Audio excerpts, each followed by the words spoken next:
हरे बाटे रासिया छोटका सोनार गोरिया बाटे रासिया छोटका सोनार गोरिया तोहर नथिया भइल बा जान मार गोरिया तोहर नथिया भइल बा जान मार गोरिया बाटे रसिया छोटका सोनार गोरिया बाटे रसिया छोटका सोनार गोरिया तोहर नथिया भइल बा जान मार गोरिया तोहर नथिया भइल बा जान मार गोरिया।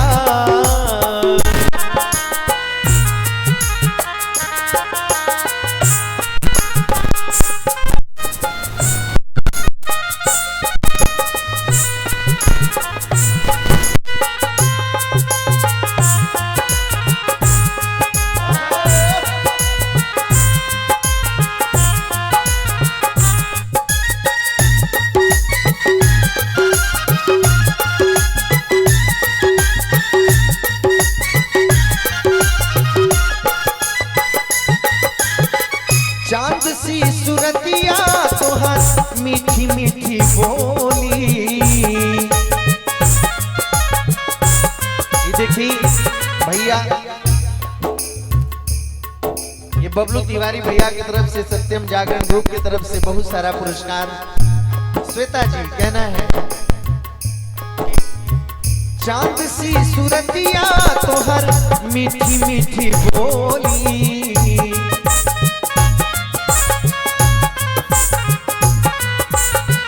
देखी सुखलाई कैसे मन नहीं डोली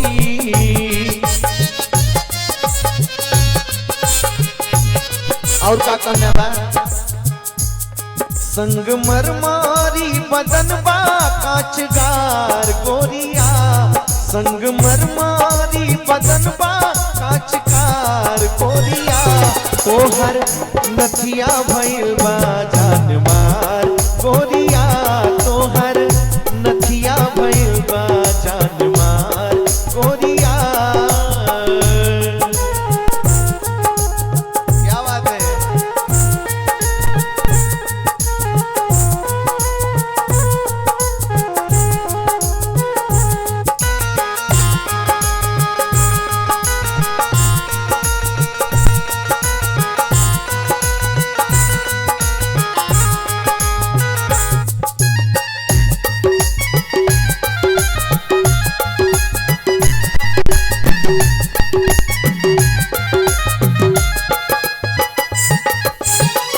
झुमका झुलनिया पायल कमर कर धनिया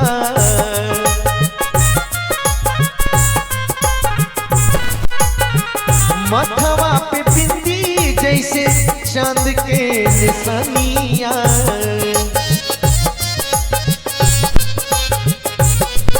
अरे झुमका झुलनिया पायल कमर कर धनिया मथवा पे बिंदी जैसे चांद के निशानिया मन करे बस देखी ऐसे बार बार गोरिया मन करे देखी ऐसे बार बार गोरिया। और एक तालियां जोरदार हो जाए तोहर नथिया भइल बा जान मार गोरिया तोहर नथिया भइल बा जान मार गोरिया।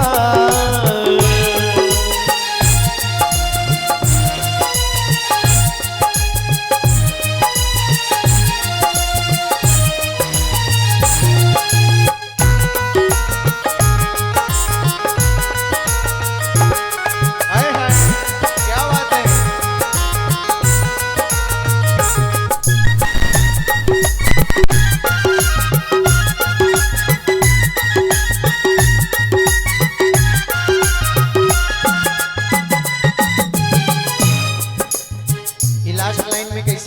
श्वेता जी।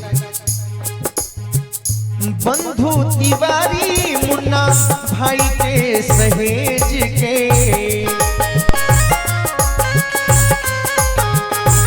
और देखिए मुन्ना भाई, मुन्ना मासूम जी कितना अच्छा लाइन लिखने हुआ है। कहना बा बंधु तिवारी मुन्ना भाई के सहेज के, नथुनी के दाम धनी ऐनी हाँ भेज के। और नाही केहू के बकुछऊ उधार गोरिया, नाही केहू के बकुछऊ उधार गोरिया, तोहर नथिया भइल बा जान मार गोरिया, तोहर नथिया भइल बा जान मार गोरिया। और देखी मन में चलता बाटे रसिया छोटका सोनार गोरिया, बाटे रसिया छोटका सोनार गोरिया।